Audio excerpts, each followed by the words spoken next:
শিক্ষক, উপস্থিত বিশেষ অতিথি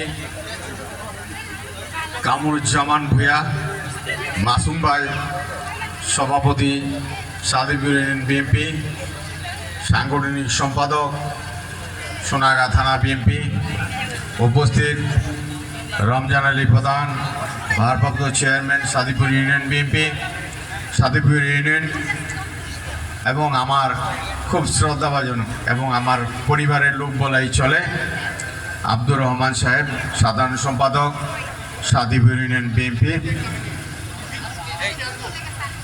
আজকে আমি দু একটা কথা বলে বিদায় নিব, কারণ ঢাকাতে একটা জানাজা আছে, আমি চলে যাব। আমি বুঝতে পারিনি এত সময় যে লাগবে, তাই আমি ক্ষমা চেয়ে নিচ্ছি সবার কাছে। শিক্ষায় আলো, শিক্ষায় শক্তি, শিক্ষায় জাতির মেরুদণ্ড। আমি ছাত্রছাত্রীদের উদ্দেশ্যে একটি কথা বলবো। প্রথমে আমি শিক্ষকদের উদ্দেশ্যে একটি কথা বলতে চাই। আমি হয়তোবা শিক্ষক সাহেব যারা আছেন তাদের অনুকূলের বাইরে কথাটা চলে যেতে পারে, আমি ক্ষমা চেয়ে নিচ্ছি।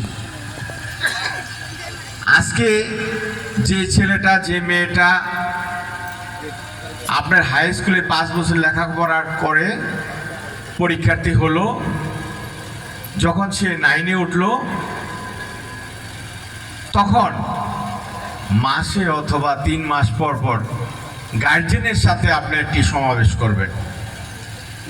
তবে আপনি অচল মনে করবেন যে ছেলে মেয়েটা লেখাপড়ায় দুর্বল, তাকে সবল করার জন্য আরেকটি গাইডলাইন পাবেন পরিবারের পক্ষ থেকে।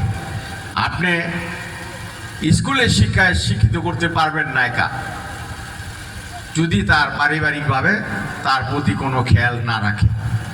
তা আমি বিনয়ের সাথে বলতে চাই, আপনারা অন্তত ম্যানেজিং কমিটি যারা আছে তাদের সাথে পরামর্শ করে আপনারা শিক্ষকরা এই ব্যবস্থাটা করবেন।